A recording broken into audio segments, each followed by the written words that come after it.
శాంతాకారం భుజగశయనం పద్మనాభం సురేశం విశ్వాకారం గగనసదృశం మేఘవర్ణం శుభాంగం లక్ష్మీకాంతం కమలనయనం యోగిహృద్యానగమ్యం వందే విష్ణుం భవభయహరం సర్వలోకైకనాథం. హాయ్ అండి, అందరికీ నమస్తే. మార్గశిర మాసం అంటున్నారు, అందులోనే 15 రోజులు కాగానే ధనుర్మాసం అంటున్నారు. అసలు ధనుర్మాసం అంటే ఏమిటి? ఎలాంటి పూజలు చేస్తే ధనుర్మాసంలో మనకు మేలు జరుగుతుంది? ధనుర్మాసం యొక్క విశిష్టత ఏంటి? ఈ ధనుర్మాసంలో గనక బ్రహ్మ ముహూర్తంలో మనం ఈ శ్లోకం విన్నా, పారాయణ చేసిన, చదివిన మనకు ఎంతటి విశేషమైన ఫలితం కలుగుతుందో ఈరోజు వీడియోలో తెలుసుకుందామండి. నేనైతే ఈరోజు ఉదయం 5 గంటల కల్లా నిద్ర లేచాను. కాశీ నుంచి వచ్చాక దేవతా ప్రతిమలన్నీ కూడా చక్కగా నీట్గా పెట్టుకొని స్వామికి నైవేద్యం పెట్టి మార్గశిర లక్ష్మి గురువారం పూజనైతే చేసుకున్నాను. దాంతోపాటు మీకు ధనుర్మాసం యొక్క పూర్తి వివరాలను ఈ వీడియోలో తెలియజేయబోతున్నాను. మధ్య మధ్యలో పండుగల యొక్క పర్వదినాలు వస్తే వాటినన్నింటినీ కూడా తెలియజేస్తూ కాశీ యాత్రకు సంబంధించినటువంటి పూర్తి సమాచారాన్ని మీకు వెనువెంటనే వీడియోల రూపంలో అందజేస్తాను. ఖచ్చితంగా ఆధ్యాత్మిక విలువలు తెలిసిన వాళ్ళందరూ కూడా మీ అందరికీ మంచి జరగాలని కోరుకుంటూ మన ఛానల్ని చూడండి, సబ్స్క్రైబ్ చేసుకోండి, అలాగే లైక్ చేసి మరింత నన్ను ప్రోత్సహిస్తారని మనస్ఫూర్తిగా భావిస్తూ ఇక వీడియోలోకి వెళ్ళిపోదామండి. ధనుర్మాస వ్రతం చేయడం వల్ల ఇహలోక సుఖాలు, పరలోక మోక్షం పొందుతారట. ఆత్మ పరమాత్మను చేరడానికి ఉపకరించేదే ధనుర్మాస వ్రతం అని పెద్దలు చెప్తుంటారు. ప్రాచీన కాలం నుంచి భారతీయులందరూ కూడా ఈ వ్రతాన్ని ఆచరిస్తున్నారట. భక్తి మార్గం చేత భగవంతుని సులభంగా వశపరుచుకోవచ్చని నిరూపించినటువంటి ఆధార తపస్విని గోదాదేవి తన పాశురాలతో చివరి పాశురంలో తిరుప్పావై పారాయణ చేసి తిరుప్పావై గాన శ్రవణం చేసిన వారికి ఆయురారోగ్య అష్టైశ్వర్య ముక్తి ప్రదాయం కాగలదని గోదాదేవి చెప్పిందట. ఈ మాసంలో ముఖ్యంగా వేకువనే చేసే పూజలో ప్రసాదంగా పులగం, పాయసం, దద్దోజనం సమర్పిస్తారట.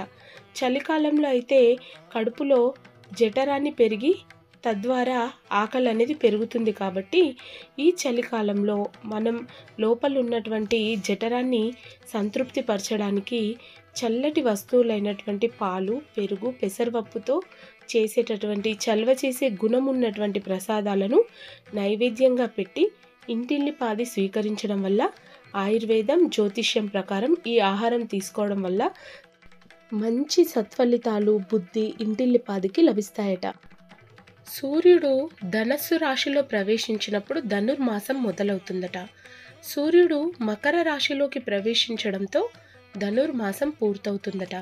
మరి ధనుర్మాసం మనకు డిసెంబర్ 16, 2024 సోమవారంతో మొదలై జనవరి 14 మకర సంక్రాంతి 2025 నాటికి ధనుర్మాసం ముగుస్తుంది. ఈ ధనుర్మాసంలో ప్రత్యేకమైనటువంటి పూజలు, వ్రతాలు ఎలాంటివి చేయకపోయినప్పటికీ తెల్లవారుజామునే సూర్యోదయానికి పూర్వమే నిద్ర లేచి లక్ష్మీప్రదమైనటువంటి ముగ్గులని ఆవు పేడతో అలికి లేదా పసుపు నీళ్లతోనైనా అలికి చక్కటి గీతల ముగ్గులని వేయడం వల్ల ఇంట్లోకి లక్ష్మీనారాయణలు ఇద్దరు కూడా ప్రవేశిస్తారట. అంతేకాకుండా మనకు పాజిటివ్ వైబ్స్ కలిగి మనకు ఈ శీతాకాలంలో వచ్చేటటువంటి దగ్గు, జలుబు ఇలాంటివన్నీ కూడా మనకు నిర్మూలించబడతాయట. సో అందుకని ఈ ధనుర్మాసంలో మీరు ఎక్కువగా చూస్తే ఇలాంటి గీతల ముగ్గులు, పెండతో అలికినటువంటి వాకిళ్ళు మనందరికీ ఎక్కువగా కనిపిస్తూ ఉంటాయి. అలాగే ఈ మాసం విష్ణుమూర్తికి ఎంతో ప్రీతికరమైనది. ఈ కాలంలోని గోదాదేవి మార్గలి వ్రతం చేసి నారాయణ్ణి ఆరాధించిందట. సాక్షాత్తు భూదేవి అవతారమైనటువంటి ఆండాల్ రచించిన దివ్య ప్రబంధమే తిరుప్పావై. దీనిని ధనుర్మాసంలో రోజుకో చొప్పున పారాయణం చేసినా లేదా విన్నా మనకు విశేషమైనటువంటి ఫలితం కలుగుతుందట. ఆగమ శాస్త్రం ప్రకారం ఏం చెప్పారంటే ఈ మాసంలో ఆండాల్ పూజ, తిరుప్పావై పఠనం, గోదాదేవి కళ్యాణం వంటి ప్రత్యేక కార్యక్రమాలను గుడిలల్లో నిర్వహిస్తారట. ఆ గుడికి వెళ్ళి మనం దర్శనం చేసుకున్న విశేషమైన ఫలితం కలుగుతుందట. తిరుప్పావై చదవడానికి రాని వాళ్ళు రోజు బ్రహ్మ ముహూర్తంలో చక్కగా తలస్నానం చేసి విష్ణుమూర్తికి లేదా లక్ష్మీదేవికి ఇద్దరి ఫోటోలు కానీ విగ్రహాలు కానీ ఉంటే పెట్టుకొని తులసీ దళంతో లక్ష్మీనారాయణలనిద్దరిని అర్చిస్తూ విష్ణు సహస్రనామ పారాయణం చేసిన మనకు తిరుప్పావై చదివినటువంటి ఫలితం అయితే లభిస్తుందట. ఓం నమో నారాయణాయ అనేటటువంటి అష్టాక్షరి మంత్రాన్ని మనం ఎంత మనస్ఫూర్తిగా ధ్యానిస్తామో స్వామి యొక్క కరుణా కటాక్షాలు మనపై అంతగా ఉంటాయట. ఈ ధనుర్మాసం అనేది చాలా చాలా విశిష్టమైనదండి. చాలా మంది కూడా వైష్ణవులు ఈ ధనుర్మాసంలో ప్రత్యేక నియమనిష్టలతో వ్రతాలను కూడా ఆచరిస్తూ ఉంటారనమాట. అలాగే ధనుర్మాసం అంటే శూన్యమాసమా, శుభకార్యాలు చేయకూడదా అని చాలామంది అడుగుతూ ఉంటారండి. దానికి ఏంటి అంటే కార్తీక మాసం, మాఘమాసం, శ్రావణ మాసాలకు మాత్రమే ఎక్కువ ప్రాధాన్యత ఉందని చాలామంది మనం భావిస్తాం. కానీ ధనుర్మాసం కూడా చాలా ఆధ్యాత్మిక ప్రయోజనాలు కలిగినటువంటి నెల అని, ఈ నెలలో సూర్యుడు ధనస్సు రాశిలోకి ప్రవేశించాక ఏర్పడేటటువంటి ఈ ధనుర్మాసం ఎంతో విశిష్టమైనదని, ఈ మాసంలో శుభకార్యాలు చేయవచ్చా అంటే ఈ మాసానికి శూన్యమాసం అని ఎందుకు పేరు వచ్చిందనేది కూడా ఇప్పుడు మనం తెలుసుకుందాం. డిసెంబర్ 15 ఆదివారం సూర్యుడు ధనుస్సు రాశిలోకి ప్రవేశించినప్పుడు ధనుర్మాసం మొదలవుతుంది. అయితే ధనుర్మాసంలో ఉదయం సాయంత్రం ఇల్లు శుభ్రం చేసుకొని దీపారాధన వల్ల మహాలక్ష్మి యొక్క కరుణా కటాక్షాలు సిద్ధిస్తాయని శాస్త్రవచనం చెప్తుంది.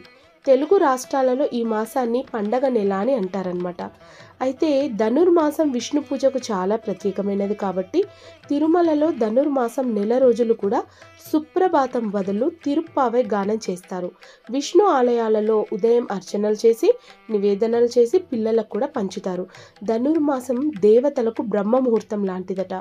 సూర్యుడు ధనస్సు రాశి నుంచి మకర రాశిలోకి ప్రవేశించేటంతటి వరకు కూడా భోగి రోజు వరకు ధనుర్మాసం కొనసాగుతుంది.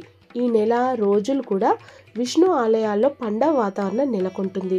స్నాన, దాన, హోమ, వ్రత పూజలు చేయడం చాలా విశేషమైన మాసంగా ఈ ధనుర్మాసాన్ని చెప్పుకుంటాం.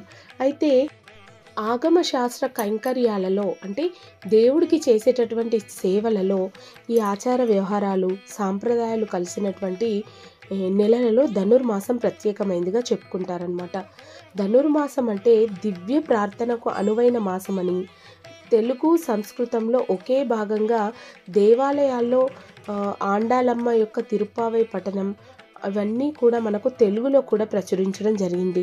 మనం తెలుగులో కూడా చక్కగా చదువుకోవచ్చు. అలాగే ధనుర్మాసాన్ని శూన్యమాసంతో పోలుస్తారు కాబట్టి శుభకార్యాలు ఎందుకు చేయకూడదో ఇప్పుడు తెలుసుకుందాం. ధనస్సు మీనంలో రవి ఉన్నప్పుడు, సూర్యుని రాశి అయినటువంటి బృహస్పతిలో ఉన్నప్పుడు ఏ శుభకార్యాన్ని నిర్వహించకూడదట. కేవలం పండగ వాతావరణంతో అంతా సంతోషంగా ప్రశాంతంగా ఉండాలి అని చెప్పేసి ఈ మాసంలో ఎక్కువగా సూర్య నమస్కారాలు చేస్తూ ఇంకా విష్ణుమూర్తిని నిత్యం వేకువని పూజించడం చాలా శుభప్రదమట. ఇంతటి విశిష్టమైన ధనుర్మాసాన్ని విష్ణు పూజకు వినియోగించి సద్వినియోగం చేసుకోవాలని విష్ణు ఆలయాల్లో అందరికీ కూడా పాశురాల చొప్పున ప్రచారం చేస్తారు.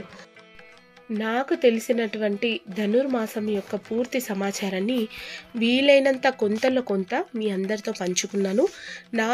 నా ప్రకారంగా నేను ధనుర్మాసంలో ఎలాంటి పూజలు నిర్వహిస్తానంటే ఒంటిపూట భోజనం చేస్తూ సూర్యోదయానికి ముందరై తులసి కోట దగ్గర దీపం పెట్టుకుంటూ ఒక్క తులసి దళమైనా సరే స్వామివారి పాదాల చెంతకు చేరుస్తూ విష్ణు సహస్రనామ పారాయణాన్ని నేను చేసుకుంటానండి. ఉదయం కుదరని పక్షంలో కనీసం ప్రదోష సమయంలోనైనా గోదాదేవి యొక్క పాశురాలన్నీ కూడా నేను ఆడియో రూపంలో పెట్టుకొని వింటూ ఉంటాను. ప్రొద్దున మాత్రం నేను చక్కగా విష్ణు సహస్రనామ పారాయణ చేసుకొని ఈ ధనుర్మాసంలో ఒక సంకల్పంగా భావిస్తూ ప్రతిరోజు కూడా కొంచెమైనా సరే స్వామికి ఒక 10-15 నిమిషాలు మనం ఎంత బిజీ లైఫ్లో ఉన్నా కూడా ఈ ధనుర్మాసంలో స్వామి యొక్క పూజను చేసుకోవడం నాకు చాలా సంతోషాన్ని కలిగిస్తుంది.